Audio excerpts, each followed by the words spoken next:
నమస్తే, welcome to I news. America Iran శాంతి చర్చలు విఫలమవటంతో పాకిస్తాన్ ఇప్పుడు ఊబిలో చిక్కుకున్నట్లు అయింది. చర్చల ద్వారా మధ్యవర్తిగా పేరు తెచ్చుకుని అంతర్జాతీయ సంస్థల నుంచి భారీగా రుణాలు పొందాలన్న పాక్ ఆశలు అడియాశలయ్యాయి. చర్చలు విఫలమవటంతో పాకిస్తాన్ ఇప్పుడు తీవ్రమైన ఆర్థిక ఎమర్జెన్సీ దిశగా వెళ్తుంది. ఈ నెల చివరి నాటికి యుఏఈకి $1.5 బిలియన్ అప్పు చెల్లించాల్సిన పరిస్థితి ఉండటంతో దిక్కుతోచని స్థితిలో పాక్ ఇప్పుడు సౌదీ అరేబియా, ఖతార్ వైపు చూస్తుంది. మరి ఈ ఆర్థిక సంక్షోభం నుంచి పాక్ గట్టెక్కుతుందా, లేక యుద్ధంలోకి లాగపడి మరిన్ని ఇబ్బందులు ఎదుర్కొంటుందా? చూద్దాం.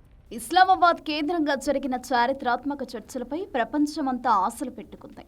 అన్నింటికన్నా ముఖ్యంగా మన దాయాది దేశం పాకిస్తాన్ అయితే గంపెడాశతో మధ్యవర్తిత్వం జరిపింది. 50 ఏళ్ల తర్వాత అమెరికా, ఇరాన్ నేరుగా చర్చలకు రావడాన్ని అందరూ పాకిస్తాన్ దౌత్య విజయంగా భావించారు. దీన్ని అడ్డం పెట్టుకుని IMF వంటి సంస్థల నుంచి మరిన్ని రుణాలు సంపాదించాలని పాక్ ప్రధాని షేబాజ్ షరీఫ్ ప్లాన్ చేశారు. కానీ చర్చలు విఫలమవడంతో ఆ వ్యూహం కాస్త తిరగబడింది. పాక్ విదేశీ నిల్వలు రోజురోజుకు పడిపోతుంటే అప్పుల భారం మాత్రం పెరిగిపోతుంది. ఆశకు అంతం లేదు, అప్పుకు మోక్షం లేదు అన్నట్లుగా పాక్ ఆర్థిక పరిస్థితి ఇప్పుడు అత్యంత దారుణంగా తయారైంది. అది అదృష్టమో లేక నుదిటి రాతనో తెలియదు, కానీ ఈ క్లిష్ట సమయంలో ఎప్పటిలాగే పాకిస్తాన్ను ఆదుకోవడానికి సౌదీ అరేబియా, ఖతార్ ముందుకు వచ్చాయి. $5 బిలియన్ ఆర్థిక సాయం అందించడానికి అవి అంగీకరించాయి. అయితే ఈ సాయం వెనక ఒక పెద్ద వ్యూహం దాగి ఉంది. పశ్చిమాసియాలో ఉద్రిక్తతలు పెరుగుతున్న వేళ పాక్ తన సైనిక సహకారాన్ని సౌదీ అరేబియాకు అందించాల్సి ఉంటుంది.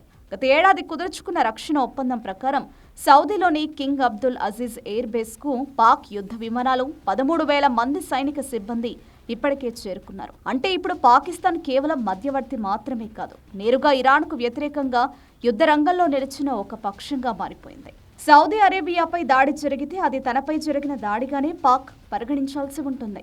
సౌదీ, ఇరాన్ సరిహద్దుల్లో ఇప్పుడు పాక్ దళాలు పహారా కాస్తున్నాయి. ఒకవైపు ఆర్థిక అవసరాల కోసం అప్పులు కావాలి, మరోవైపు ఆ అప్పుల కోసం ప్రాణాలకు తెగించి యుద్ధంలోకి దిగాలి. పాక్ ఆర్థిక మంత్రి మహమ్మద్ ఔరంగజేబ్ ఇప్పుడు వాషింగ్టన్ వెళ్లి IMF, వరల్డ్ బ్యాంక్ ప్రతినిధులను బ్రతిమలాడే పనిలో ఉన్నారు.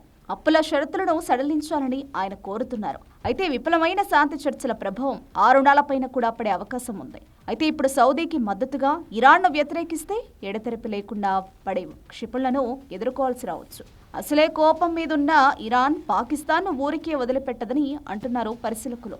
నిజానికి పాకిస్తాన్ ఇప్పుడు రెండు వైపులా పదునున్న కత్తిపై రక్తమోడుతూ నడుస్తోంది. ఇటు ఇరాన్ ఒప్పించలేక, అటు అమెరికాను సంతృప్తి పరచలేక మధ్యలో నలిగిపోతుంది. తన సొంత సమస్యలను పక్కన పెట్టి పొరుగు దేశాల గొడవల్లో తలదూర్చడం వల్ల పాక్ ఇప్పుడు మరింత ప్రమాదకరమైన స్థితికి చేరుకుంది. ఆర్థికంగా దివాలా తీసే పరిస్థితి ఉండడంతో సౌదీ అరేబియా చెప్పినట్లు వినక తప్పని పరిస్థితి నెలకొంది. మరి ఈ రక్షణ ఒప్పందాలు పాక్ను కాపాడతాయా, లేక ఇరాన్తో కొత్త శత్రుత్వానికి దారితీస్తాయా అన్నది మరికొద్ది గంటల్లోనే తేలిపోనుంది. ఆధిపత్యం కోసం సాగుతున్న ఈ పోరులో పాక్ బలికాక తప్పదా అన్న ఆందోళన వ్యక్తమవుతోంది.